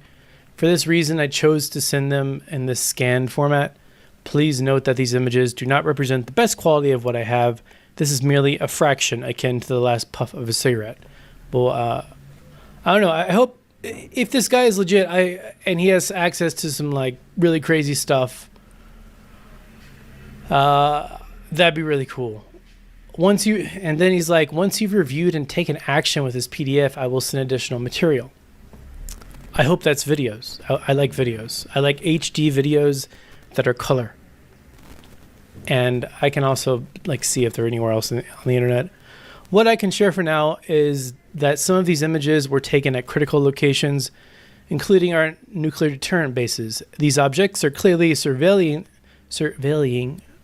I can't say that word, these sites, sometimes from very close proximity, which we believe may be in preparation for something more significant. And then I'm like, well, if I can share your email, then, or not your email, but the email that you sent me, that'll probably be at least better than if I just share these images. He's like, yeah, maybe I'll have more stuff. So they go back and forth, and he's basically, Nathan is saying like, look, I want to see clear pictures. I want to see video. If you've got HD 4K video or whatever, then I need to see that. Like, you need to send me that. So he's going back and forth with this individual and asking questions. And he seems just as legitimately confused and curious as any one of us would be, which I think is a tell It says to me that if you trust that, if you go by that, it just seems weird. Like it's a reason. It just makes my eyebrow go up. So I'm like, okay. So let's go on a little bit. He shows some of these pictures. Then this is the PDF of the images. There's 14 pages. These are all images. I don't know, so these are, what are they called? These are infrared cameras, which would mean that's why they're in black and white, I believe. Like shapes like this, they weren't discussed in the thing given to Congress about like the common types of things that people see. Immaculate Constellation. Like a starfish thing. I've never heard of that before. This one is just like really, here, let me move myself. This, I mean, I don't know what this is. This could be like a plane. Another one, really highly redacted, like these could be pretty easily like spoofed or something. Then again, I haven't done a reverse image search on these. Maybe that's like a little thing with 4 legs sticking out of it. I guess like close up like infrared that I've seen of some sort of disc. I guess you can kind of see like the best imagery that there is. So here's a sphere. Pinning he's legit. I don't know. Okay, so that's the original video. If you want to get caught up on that, go to Strange Mysteries and watch that. Now, the most recent video that he put out, this was yesterday. He's got a series of these where he asked this person questions, and if I was trying, let me turn the volume down on this, and I'll show you. I'm going to have him on the show if we can arrange a time. He's got images that are apparently images we've never seen before, right? Like, so my understanding is like the rest of you, I'm curious about all this stuff that Congress keeps saying, like, oh, if you saw what we saw, there'd be no question, right? You remember instances where you'll hear stuff like this, and they'll say, oh, I was in a briefing and they showed us some stuff, and if you could see what I saw in that briefing, there'd be no question. Maybe this is some of that. Maybe that's what we're looking at. Like, okay, this third one that he wanted me to, they look like nothing I've seen before, except for like the triangle craft. This one's called the Flying Cross, the Boomerang. We've seen some boomerang stuff before. There's this one that looks like I don't know what this is, some crazy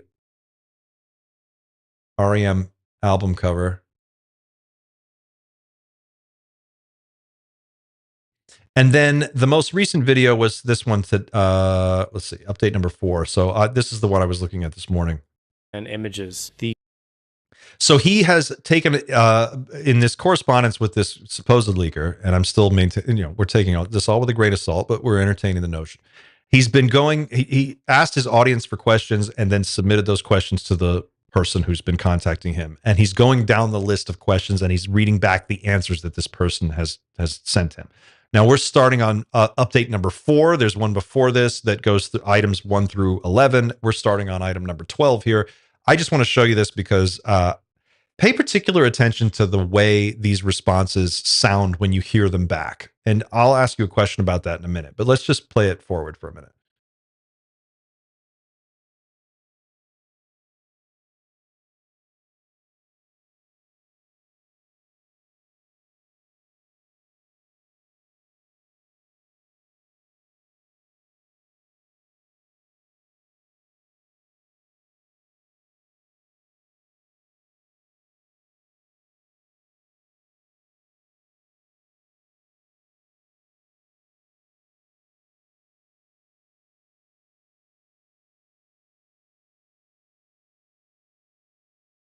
Hang on one second. There's something going on with the video. Let me see if I can fix this.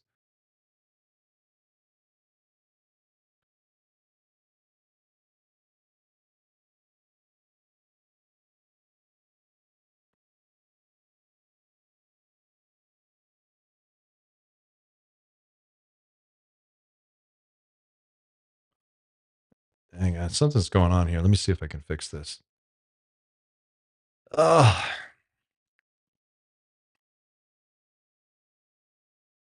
I know what it is. I know what I did. Sorry, gang. Bear with me 1 second.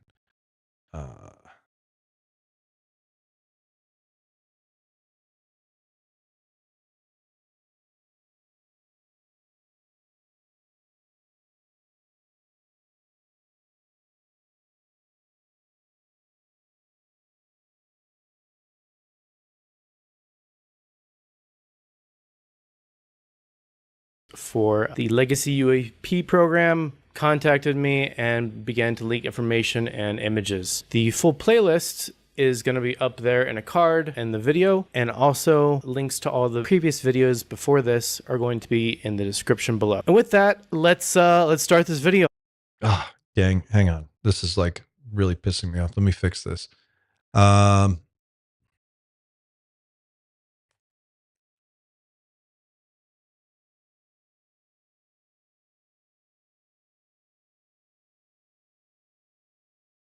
All right, that's a little better. Let's see if this works.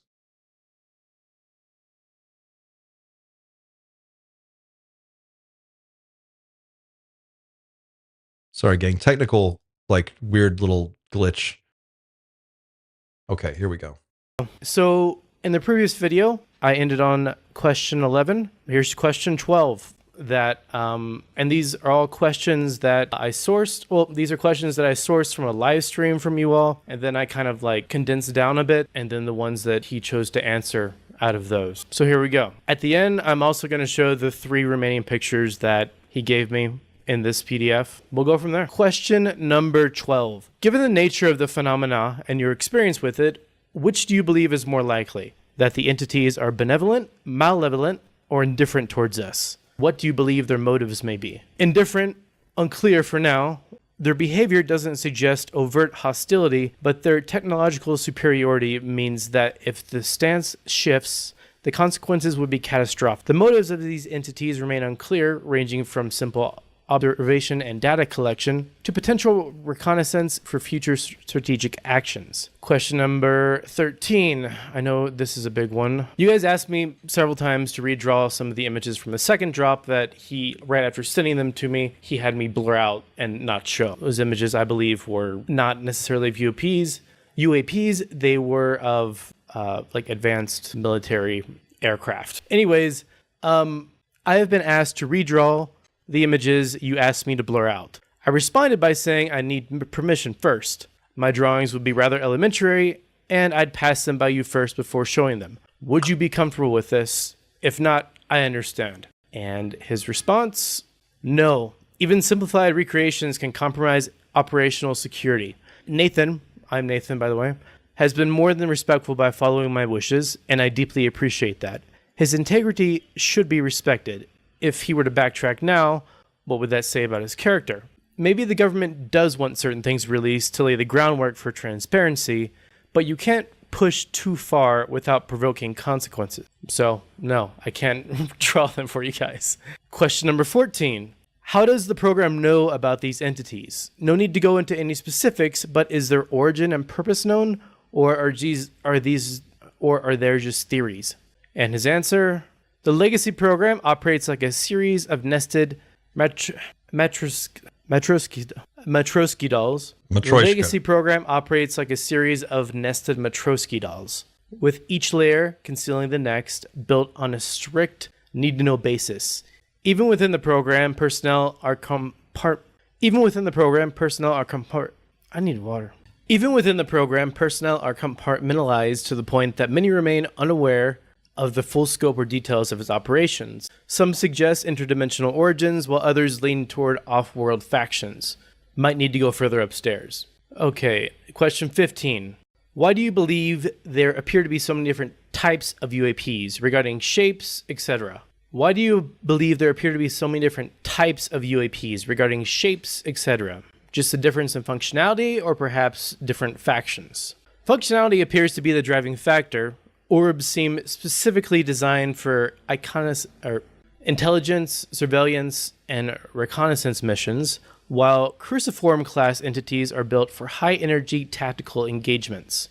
There's credible speculation that these different forms may represent distinct factions or entities, each with its own technology and objectives. One incident stands out. A cruciform class entity was observed pursuing a different class of UAP at extremely high speeds, displaying behavior that I can only describe as highly aggressive. They remind me of orcas and the way that they operate. And to be honest, they're downright unsettling. See attachment. The attachment is of these images here. Let me move myself. I believe. Okay, pause. Strange Mysteries. Are you in the chat right now, Nathan? Strange Mysteries. David Blaine. You can see his train of thought in the emails leading up to the second drop as for why. Oh, great. If you're here, man, I wish I had more time today. So Nathan, if you're in the chat, shout me out again real quick.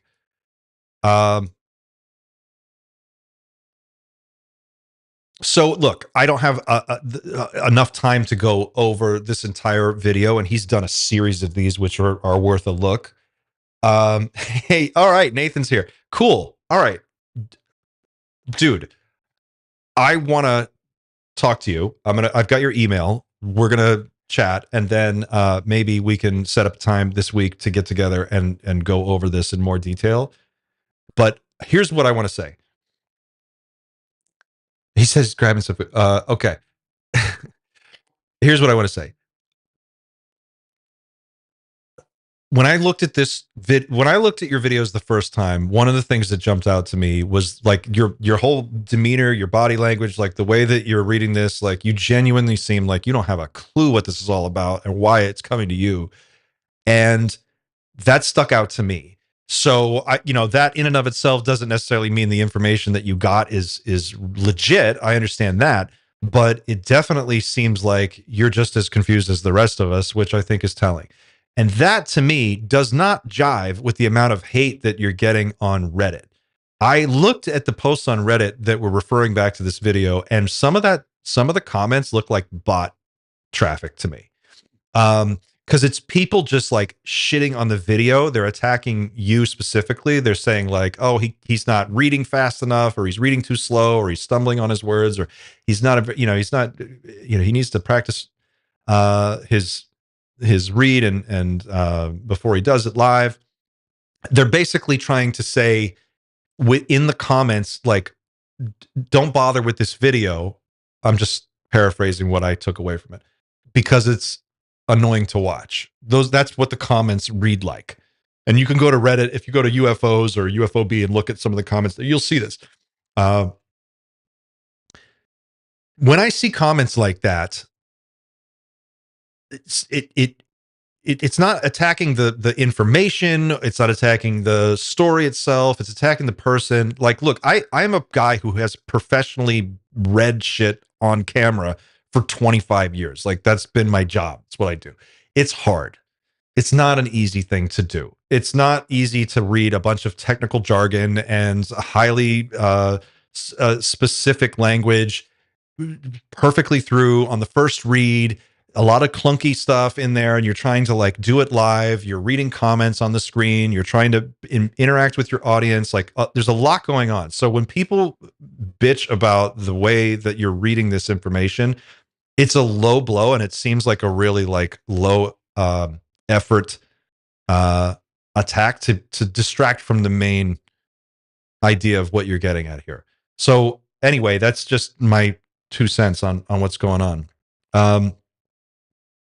I don't know why. It just seems like the hate that came on was really fast, and it's like hot and fast, and it just like lit up immediately.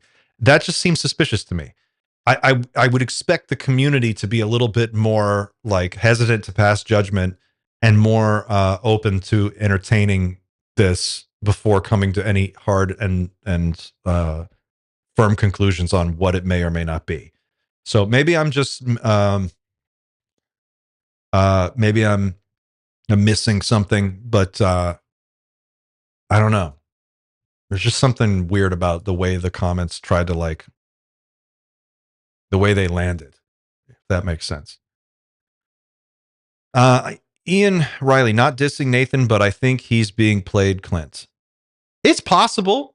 I mean, we're all being played to some extent, right? Like if you think this community is not being messed with, you haven't been paying attention. Like this community is deliberately messed with all the time. That's not new. So it's possible it could be somebody fucking with him, but it's a lot of effort. And I also think that Nathan, watching your video as you're reading back this exchange back and forth, I personally, now I'm not saying it's Lou. I'm not saying that. But the way the language sounds, the way it hits my ear, if you read it in Lou Elizondo's voice, like it sounds like him. I'm not saying it's him. I'm not saying that. Please, people out there, don't get me wrong. What I'm saying is the way Lou speaks is a very like calculated, careful, thoughtful, like he knows exactly where he wants to go in the conversation. He knows where to steer it. He knows how to like answer a question with a question. So he's not really like giving you anything new, but he's getting you to think about something. This rings like that. Could it be fake? Could it be somebody just like made up all this shit? Possibly, I guess. Could be. But it's a lot of detail. It's a lot of effort. It's a lot of work for the purpose of what? Like, what is the goal here? There's a great post. I'm going to share it on the Team Night Shift Reddit page about the way that COINTELPRO programs or COINTELPRO tactics are used to fuck with a community like ours. And you should all read it. And it basically breaks down the 6 or 7 tactics that are used to divide up a community and get it to go to war with itself, so that everything in it is just like everything that happens inside is pointless and useless. It just like neutralizes the community. So after this show, I'm going to post that to the Team Night Shift Reddit page, and if you have a chance, you should go read it.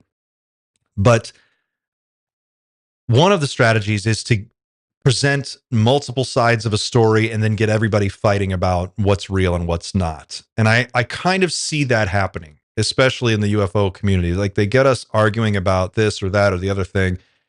And I don't know, man. I just feel like if you think that's not happening, you have to wake up and start your day assuming that you're being like, some of the information we are all looking at is misinformation and disinformation. That's how I look at it. I just don't know what's real and what's not. It's hard. We're in an information vacuum. There's an asymmetrical advantage that the other side has. They have all the information. We have very little. And we're relying on whistleblowers and leaks to fill in that gap. And you can leak anything into that vacuum. You can literally just fill it full of bullshit if you want. They know this. They being the legacy program people. Ross Coulthart's talked about this. George Knapp has talked about this. Jeremy Corbell has talked about this. And that's another thing. We've got to be careful getting too wrapped up in individual personalities inside the UFO UAP space. That's another sticky one, because people can be manipulated.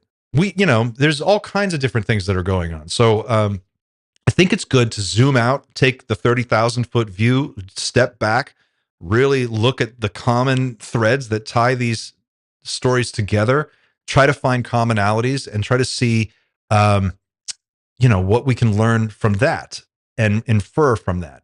But yeah, it is true. Like we don't know where any of this comes from, and until we do, I treat it like everything else. It's an interesting story, and I'm interested in it. Sorry, guys, I'm talking to the camera, and then I'm looking back at the chat, so I'm kind of bouncing back and forth. Sound Effects 68 says, Leaker wanted me to let you all know that they are in chat. Leaker wanted me to let you know that they are in the chat. Brandon Funkhauser, Clint, read the chat. Okay, I'm reading the chat. Leaker in chat. Well, then who's the leaker? Leaker wanted me to tell you that they are in. So one of these people is the leaker. That's a good observation. It could be Elizondo, says AJ Raffles 21. Okay, well, if the leaker's in the chat, hang on. We're gonna run a little long today. Hold on one second. Let me cue up some. Let's get my leaker music.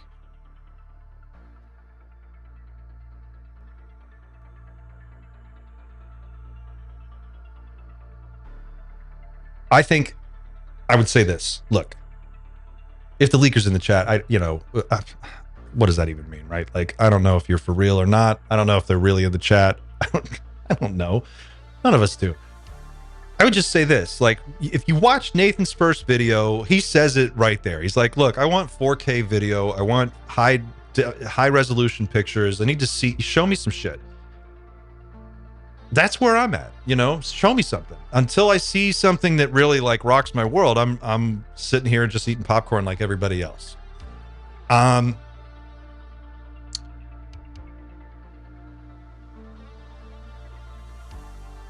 There's something going on for sure. There's definitely sightings all over the place. Ross Coulthart talked about it on News Nation. The sightings are off the chart. This is according to MUFON, off the chart. They're everywhere.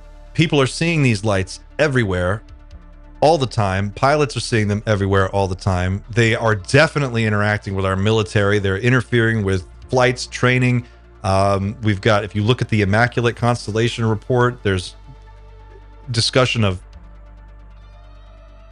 groups of spheres flying in a formation in the shape of a cube, zipping over the ocean and then breaking apart as a formation and encircling aircraft and changing their forcing them in and out of an area. There's all kinds of different things going on in this report. So I guess where I'm at is like, if even 10% of the stuff that we've seen is true, it like 90% of it could be bullshit. But if 10% of it's true, if any percentage of it's true, that's enough to change the whole world. Yes? Like, what percentage needs to be true? Like, what item needs to be true? Aliens? Okay. Anti-gravity? What if it's anti-gravity but not aliens? That's still a huge deal. What if it's aliens but not time travel? Well, geez, that's still a huge deal. What if it's time travel but not aliens? Okay. What if it's multiple different types of aliens and some of it's ours and some of it's theirs, and it's probably a mix of all these different things. But if the leaker is in the chat, leaker, if you're here and you're in this chat, come on the show.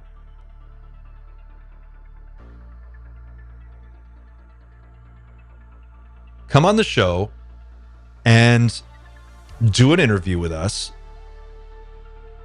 and let's talk.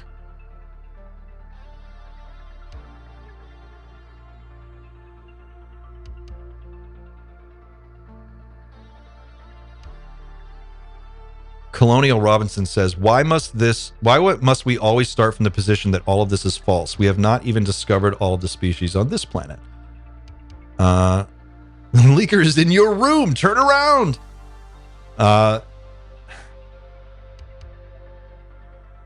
Hellcat, you wanted catastrophic disclosure? Careful what you wish for. If the leaker comes out, I'll become a member. Come on the show. We will do an interview. We will hide your identity. We will disguise your voice. I will make whatever adjustments we have to make to the show to make sure that at least as whatever is possible for us to do, I will do to make sure that you have a forum to share whatever it is that you want to share. We can have strange mysteries. Nathan, you can come on too. We can do whatever you want to do. We'll figure it out. But reach out to me. You can go to teamnightshift.com. I'm easy to find. Go to teamnightshift.com. And let's see. Where is my website? Here we go. I don't know why my my website shows up so small. Click Make Contact on the Team Night Shift webpage. You can send me an email directly and we will get you set up and we'll figure out a way to make it work. That's the best thing I can say. If the leaker's in the chat and you want to talk, let's talk. If that somehow isn't possible, well, then I don't know what else to do. This is the best we can do. We're all waiting to see the other shoe drop, and we all think something, I think, is inevitable, imminent, if you will. What that thing is remains to be seen. It's anyone's guess. But I think it's safe to say that we are in a state of high alert in the UAP UFO community, and I think the military seems like they're in a state of high alert, and it definitely seems like sightings are on the rise. These things are happening all over the world. They seem to be happening every day, every week, every month, year after year. They're increasing in frequency. that means to me that something is coming. Sooner or later, there's going to be a inflection point, and the situation is going to shift from whatever it is now to something else. And whatever that day looks like, it's going to be a wild one. And I hope that we can all be here together to watch it go down. But as I've said before, and I think it's worth repeating, the push for disclosure, all these conversations, all these whistleblowers that are coming forward, all of this stuff is not happening in a vacuum. It's not happening just because.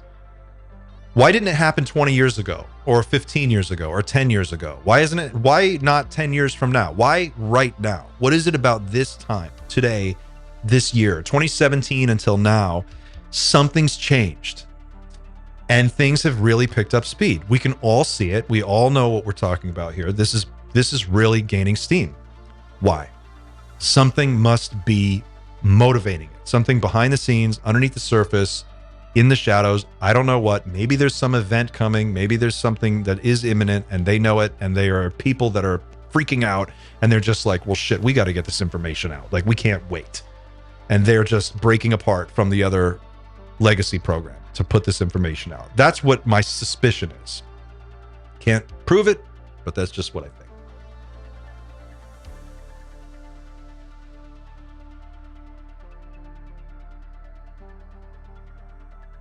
Schmigelo is the leaker. I don't think it's Schmigelo.